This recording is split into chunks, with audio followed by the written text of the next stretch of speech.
नमस्कार सर। नमस्कार जी। सर क्या नाम है आपका? वीरेंद्र सिंधु। तो दर्शकों, वीरेंद्र सिंधु जी से हम बातचीत करते हैं, उनका अनुभव जानते हैं कि सतलोक आश्रम धनाना धाम में आके उनको कैसा लगा। सर, सतलोक आश्रम धनाना धाम में आपको कैसा लगा कि हमारी जनता जानना चाहती है आपके थ्रू। यहाँ आने के बाद तो सब कुछ भूल जाते हैं, और जो यहाँ पे एक बार आ गया वो बार बार आने का कोशिश करेगा, और उसको आना भी चाहिए। यहाँ पर एक बड़ी बहुत ही अच्छी शिक्षा मिलती है। नशे के खिलाफ है, बिना दहेज के शादियाँ होती हैं, और जो देश के अंदर अनेक बुराइयाँ हैं उनको दूर बचा जा सकता है।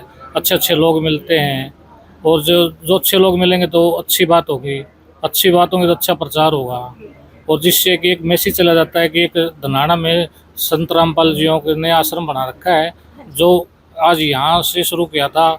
एक क्रोथा से शुरू करते हुए, बरवाड़ा से शुरू करते हुए आज 57 देशों में चले गए हैं महाराजियों के प्रयास से। और सरकारों ने इतना यहाँ जोर लगा लिया कि नशा मुक्ति के खिलाफ हम नहीं कर पाए, सरकार नहीं कर पाई, खापे नहीं कर पाए, कोई भी नहीं कर पाया। लेकिन महाराज जियों के एक आदेश से कम मेरे जहाँ तक मेरा अंदाजा है 1.5 करोड़ के 1 करोड़ 12 लाख उसके लोग हैं तो ऐसे कि जो नशा बिल्कुल ही त्याग चुके हैं, उनके परिवार हैं। और यहाँ आने के बाद सबसे बड़ी बात यह है कि किसी का कोई कितना भी व्यस्त हो, कुछ भी हो, उसका फ़ोन नहीं आता। सर, जैसे कि संत रामपाल जी महाराज ने एक मुहिम और चलाई है, दहेज मुक्त विवाह, उसके बारे में आपका क्या विचार है? ये मुहिम तो इतनी कारगर है मैडम जी, जिसका कोई अंदाजा नहीं। एक तो इस पर केस नहीं हो सकता, क्योंकि ना तो दहेज लिया, ना देने वाला कह सकता, ना लेने वाला कह सकता, ना इसके खिलाफ कोई रिपोर्ट हो सकती। और ऐसी परंपरा तो ऐसे इस आश्रम को देख के सभी ने करनी चाहिए बिना दहेज के। महाराजियों के तो एक आदेश हैं ये, जिनकी पालना हमें करनी चाहिए।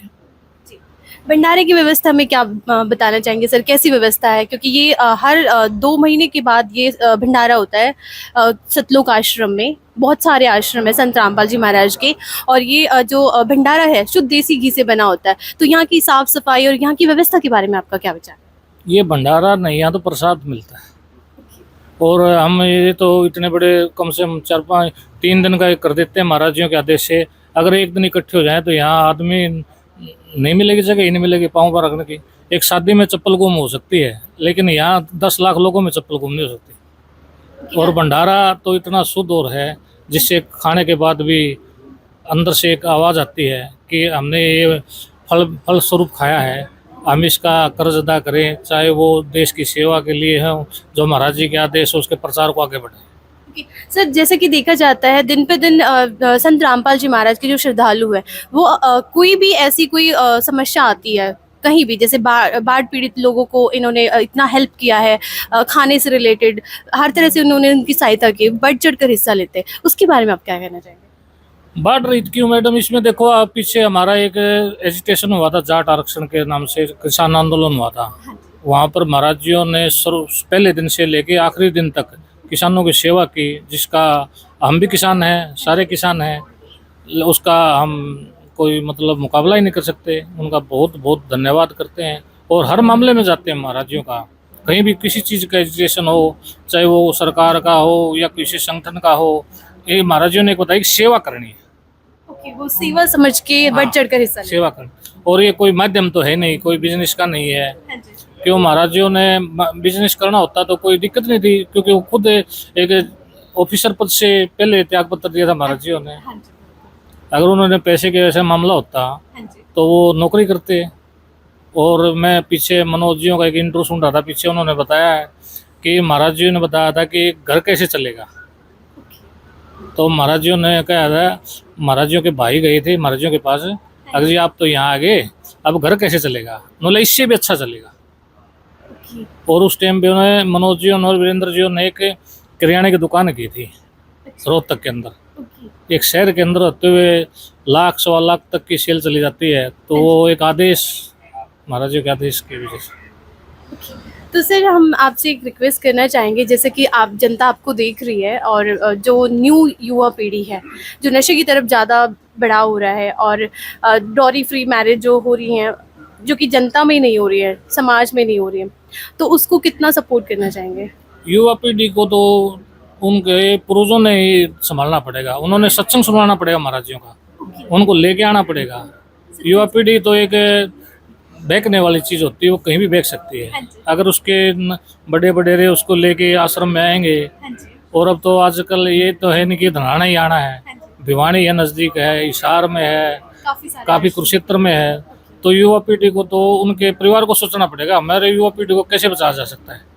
लेकिन आज युवा पीढ़ी तो सबसे खतरनाक मोड़ पे गई हुई है। उनके परिवार वालों को समझना पड़ेगा, उनको आश्रम में ले आके यहाँ बैठा के उनको सत्संग सुनाना पड़ेगा। अगर वो नहीं आ सकते तो फोन पे किताबें हैं उनको पढ़ना पड़ेगा, वो तभी बचा जा सकता है। नहीं तो बुरा हाल है मैडम आज तो नशे का। तो संत रामपाल जी बचा सकते हैं, जिनके उपदेश सुनने के बाद अगर कोई फिर भी नशा पता करता ना तो फिर उसने मरना ही। सर जैसा कि हमने भी देखा है सतलोक आश्रम में जब भी हम आते हैं तो यहाँ पे कोई भी नशा, ऐसी कोई भी नशीली चीज नहीं देखने को मिलती। आपको यहाँ पे कुछ ऐसा देखने को मिला? अगर ऐसी चीज होती तो आते नहीं जी। ओके, तो ऐसा कुछ भी नहीं है? ऐसा कुछ भी, हम तो काफी टाइम से जुड़े हुए हैं, वीरेंद्र जी से, दहिया साहब हैं, राणा साहब हैं, सारे हम तो इकट्ठे आते हैं, हर उसमें समागम में आते हैं। ओके, हाँ, धन्यवाद सर। दर्शकों आइए हम कमल राणा जी से बातचीत करते हैं, उनका अनुभव जानते हैं कि उनको भंडारे में आके कैसा लगा। नमस्कार सर। नमस्कार जी। सर सतलोक आश्रम का जो भंडारा है उसके बारे में आपके क्या विचार है, कैसा अनुभव है आपका?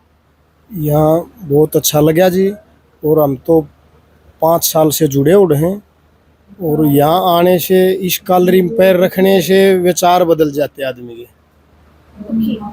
और यहाँ सबसे अच्छी बात तो ये है कि एक दूसरे से सब प्यार प्रेम से बातें कर रहे हैं, एक दूसरे की बातें सुने हैं, हर किसी को इज्जत मिले है, चाहे वो छोटा बच्चा है, चाहे वो 70 साल का बुजुर्ग है, चाहे जवान है। यहाँ इस सतलोक आश्रम की जो जगह है यहाँ पे तो विचार ही चेंज हो जाए, 100% हो जाए।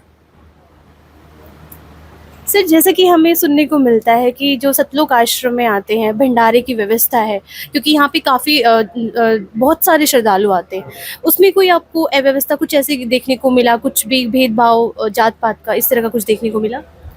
ना, यहाँ जात वाली तो कोई बात नहीं, सब भगवान का नाम ले हैं, गुरुजिया का, और उसी के प्यार प्रेम मावे हैं। और सबसे बड़ी बात तो ये है वहीं इकट्ठे सब बैठ के खावे एक लाइन में, वो चाहे कितना बड़ा आदमी हो चाहे कितना छोटा हो, हम भी खेती करें, किसान हैं, हम भी यहीं ऐसे बैठ के खावे हैं, और जो बड़े अफसरा हों वो भी यहीं बैठ के खावे हैं। ये तो कोई फर्क नहीं किसी बात का। और प्रसाद है ये गुरुजिया प्रसाद है, इसको जो ग्रहण करे है और तो वो मन भी शुद्ध हो है और शरीर भी शुद्ध हो है इसके खाने से। धन्यवाद सर। तो दर्शकों आइए हम मिलते हैं हरविंदर दहिया जी से, जो तिरंगा ढाबा के मेन ऑनर है, वो आज सतलोक आश्रम में आए हैं, उनका अनुभव जानते हैं, उनको यहाँ पर आकर कैसा लगा। नमस्कार सर। नमस्कार जी। सर आपको सतलोक आश्रम धनाना धाम में आकर कैसा लगा? मैम बहुत अच्छा लगा मेरे को, हम करीब 3 साल से जुड़े हुए हैं। जब भी समागम होता है, जब हम भी आते हैं, जैसे वीरेंद्र भाई साहब, मनोज भाई साहब हैं, उनसे अपने अच्छे संबंध हैं। जब भी हम समागम में आते हैं ऐसा लगता है कि हमें पता नहीं किस जन्म का हमारा जन्म का रिश्ता है।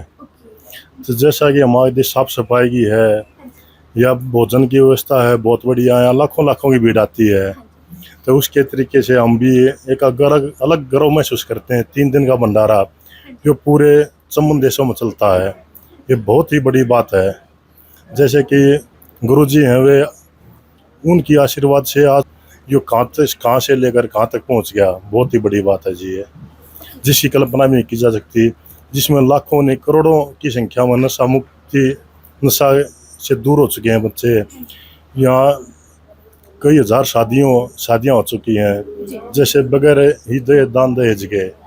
जैसे गुरुजी यहीं आश्रम में आओ, आश्रम की तरफ से ही भोजन की व्यवस्था होती है, सिर्फ दोनों परिवारों को आना पड़ता है, उनके रिश्तेदार आ जाओ, आशीर्वाद दो, गुरुजी का आशीर्वाद लो, शादी संपन्न। गुरुजी शादी करवाते हैं जी। जी हमने सुनने में मिला कि इसमें कोई भी खर्चा नहीं होता, ना लड़के वालों का ना लड़की वालों का। कोई खर्चा नहीं होता जी। मैं कई शादियों में आया भी हूँ, हाँ मैंने खुद भी देखा जी। यहाँ कोई खर्चा नहीं होता। जब भी कोई मैं संदेश देता हूँ कि पूरे भारतवर्ष को या और प्रदेश में विदेश में संत रामपाल जी महाराज से जुड़ो, बहुत अच्छा है। जो एक बार आएगा वो बार बार आएगा जी। धन्यवाद। धन्यवाद। धन्यवाद।